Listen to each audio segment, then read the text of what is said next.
ආයුබෝවන් අන්තර්ජාලයෙන් මුදල් උපයන්න දකින හැම අවස්ථාවක්ම ඇත්තතම අවස්ථාවක්ද අද අපි කතා කරන්නේ ශ්‍රී ලංකාවේ මිනිසුන්ගේ මුදල් සූක්ෂම විදියක හොරකම් කරන වඩාත්ම භයානක ඔන්ලයින් වංචා කීපයක් ගැන. ඒ වගේම වැදගත්ම දේ මේවායින් ආරක්ෂා වෙන්න කොහොමද කියලාත් අපි බලමු. ඉතින් මේ ප්‍රශ්නය කොච්චර බරපතලද? ඇස්තමේන්තු වලට අනුව ශ්‍රී ලංකාව තුළ ඔන්ලයින් වංචා නිසා අවුරුද්දකට රුපියල් මිලියන 500කටත් වඩා වැඩි මුදලක් මිනිස්සුන්ට නැති වෙනවා. මේක නිකම්ම ඉලක්කමක් විතරක් නෙවෙයි මේ පිටිපස්සේ තියෙන කඩවුණු බලාපොරොත්තු සහ නැති වුණු ඉතුරුම්. මේවා තැනින් තැන වෙන සිදුවීම් විතරක් නෙවෙයි. මේක රට පුරාම පැතිරුණු ලොකු ගැටලුවක්. වංචාකාරයෝ දෙන ලොකු පොරොන්දු විශ්වාස කරලා සමහර පවුල්වලට එයාලගේ ජීවිත කාලයම ඉතුරු කරගත්ත සල්ලි පවා නැති වෙලා යනවා. ඉතින් මේ වංචාකාරයෝ මොන වගේ උපක්‍රමද පාවිච්චි කරන්නේ? අපි බලමු පළවෙනි එක. හරි. පළවෙනි සහ සමහර විට සුලභම වංචාව තමයි ඇත්ත වෙන්න බැරි තරම් ලොකු ප්‍රතිලාභ දෙනවා කියන පොරොන්දුව. ඉක්මනට සල්ලිකාරයෙක් වෙන්න තියෙන ආසාව තමයි මේ අයගේ ප්‍රධානම ඉලක්කය. බලමු මේක ක්‍රියාත්මක වෙන්නේ කොහොමද කියලා. දවසකට 10%ක සාතික කළ ප්‍රතිලාභයක්. ඔන්න ඔය වගේ කතා තමයි මේ වංචාකාරයෝ කියන්නේ. මේ වගේ පොරොන්දුවක් කෙලින්ම සෙල්ලම් කරන්නේ ඉක්මනට මුදල් උපයන්න තියෙන බලාපොරොත්තුවත් එක්ක. ඒත් පොඩ්ඩක් හිතන්න. කිසිම අවධානමක් නැතුව කොහොමද මේ වගේ ප්‍රතිලාභයක් ලබා දෙන්න පුළුවන්? මේ ඉහළ ප්‍රතිලාභ දෙනවා කියන වංචා පිටිපස්සේ තියෙන ඇත්ත කතාව තමයි පිරමිඩ් යෝජනා ක්‍රම. මෙතන තියෙන රැවටීම හරිම සරලයි. අලුතින් නිකුත් වෙන අයගෙන් සල්ලි අරගෙන පරණ අයට ප්‍රතිලාභ විදිහට ගෙවනවා. ඒ කියන්නේ අලුතින් මිනිස්සු එකතු වෙන එක නැවතුණු ගමන් මුළු සිස්ටම් එකම කඩාගෙන වැටෙනවා. අවසානයේදී පාඩු විඳින්නේ කවුද? පිරමිඩේ පතුලෙම ඉන්න බහුතරයක් දෙනා.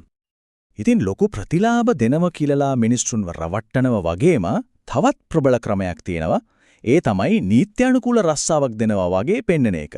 මෙන්න මේ වෙලාවට තමයි කෘත්‍රිම බුද්ධිය, ඒ කියන්නේ AI කියන අලුත් තාක්ෂණය යොදාගෙන වංචාව තවත් විශ්වාස කරන්න පුළුවන් මට්ටමකට ගේන්නේ. මේ AI බලගැන්වු රැකියා වංචාව වැඩ කරන්නේ මෙහෙමයි. පියවරෙන් පියවර. මුලින්ම AI පාවිච්චි කරලා ඇත්ත කම්පැනි එකක වගේම පේන හරිම ප්‍රොෆෙෂනල් ව්‍යාජ වෙබ්සයිට් එකක් හදනවා. ඊට පස්සේ e-commerce reviewer වගේ ආකර්ෂණීය ජොබ් පෝස්ට් දානවා. කවුරු හරි මේකට අහු වුණාම රෙජිස්ටර් වෙන්න හරි වැඩියෙන් සල්ලි හම්බ වෙන ටාස්ක් ගන්න හරි කියලා පොඩි ගාණක් ඉල්ලනවා. අන්නේ සල්ලි ගෙවපු ගමන් වංචාකාරයෝ සල්ලිත් අරන් දීපු ඩේටාත් අරන් අතුරුදන් වෙනවා. භයානකම දේ තමයි මේ වෙබ් අඩවි ඇත්තේ වයින් වෙන් කරගන්න හරිම අමාරු වෙන එක. හොඳයි. ඉතින් මේ වගේ සූක්ෂම තර්ජනවලට අපි මුහුණ දෙන්නේ කොහොමද? බය වෙලා පැත්තකට වෙලා ඉන්න එක නෙවෙයි විසඳුම. අපි බලමු අපේ ඩිජිටල් ආරක්ෂාව ගොඩනගාගෙන පාලනය ආයෙත් අපේ අතට ගන්නෙ කොහොමද කියලා. මේ ඩිජිටල් ආරක්ෂාවට පැති දෙකක් තියෙනවා. එකක් තමයි තාක්ෂණික ආරක්ෂාව. උදාහරණයක් තමයි two factor authentication. ඒ කියන්නේ 2FA. මේක හැම වෙලේම පාවිච්චි කරන එක අනිවාර්යයි. ඒ කියන්නේ අපේ ගිණුම් වලට තවත් ආරක්ෂක පවුරක් එකතු වෙනවා. අනෙක් පැත්ත සමහර විට ඊට වඩා වැදගත් දේ. ඒ තමයි මානසික ආරක්ෂාව. Too good to be true. ඒ කියන්නේ ඇත්ත වෙන්න බැරි තරම් හොඳ දේවල් ගැන සැකෙන් බලන එක සහ හැමදේම ප්‍රශ්න කරන එක.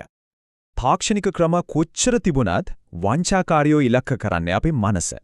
ඒ නිසා හැම දෙයකටම වඩා ප්‍රබලම ආරක්ෂාව තමයි විනය. වෙන විදිහකින් කිව්වොත් කෑදරකමට වඩා විනයට මුල්තන දෙන එක. මෙන්න මේක තමයි මේ හැම දෙයකම තියෙන වැදගත්ම පාඩම. මුදල් උපයන්න තියෙන ආසාව හොඳ දෙයක්. හැබැයි ඒක විනයකින් පාලනය වෙන්නම ඕන. විනය නැති තැන කෑදරකම ඉස්මතු වෙලා හරිම ආකර්ෂණීය විදියට පේන උගුල් වලට අහු වෙන්න තියෙන ඉඩ බොහොම වැඩි. අපි මේ කතා කරපු හැම දෙයකම හරිය තමයි මේ දැනුවත් භාවය සහ විවේචනාත්මකව හිතන එක තුලින් තමයි Tamanව ආරක්ෂා කරගන්න පුළුවන් වෙන්නේ. Tamanගේ මුදල් සහ පුද්ගලික දත්තවල වගකීම තියෙන්නේ Taman අතේමයි. හරි. අපි මේ කතා කරපු දේවල් වලින් මතක තියාගන්න ඕන ප්‍රධාන කරුණු 4 ඉක්මනට බලමු. මේක හරියට ඔන්ලයින් වංචාවක් අඳුර ගන්න පාවිච්චි කරන්න පුළුවන් මාර්ග උපදේශයක් වගේ. වංචාවලට විරුද්ධව තියෙන හොඳම අවිය තමයි දැනුම. ඉක්මන් ලේසි ක්‍රම පස්සේ දුවන එක නවත්තලා අන්තර්ජාලයෙන් මුදල් උපයන නියම නීත්‍යානුකූල ක්‍රම ගැන හරියටම ඉගෙන ගන්න එක තමයි කරන්න ඕනේ. ඒ සඳහා හැම වෙලේම විශ්වාසවන්ත පිළිගත් මූලාශ්‍ර විතරක් අනුගමනය කරන්න. අවසාන වශයෙන් මේ ප්‍රශ්නය ගැන මොහොතක් හිතන්න. ඊළඟ වතාවේ අන්තර්ජාලයේ දකින ආකර්ෂණීය යෝජනාවක් දිහා බලද්දී ඒක විමසිල්ලෙන් සහ විවේචනාත්මකව තක්සේරු කරන්න. ඒක තමයි තමන්ගේ ආරක්ෂාවට තියෙන හොඳම දේ.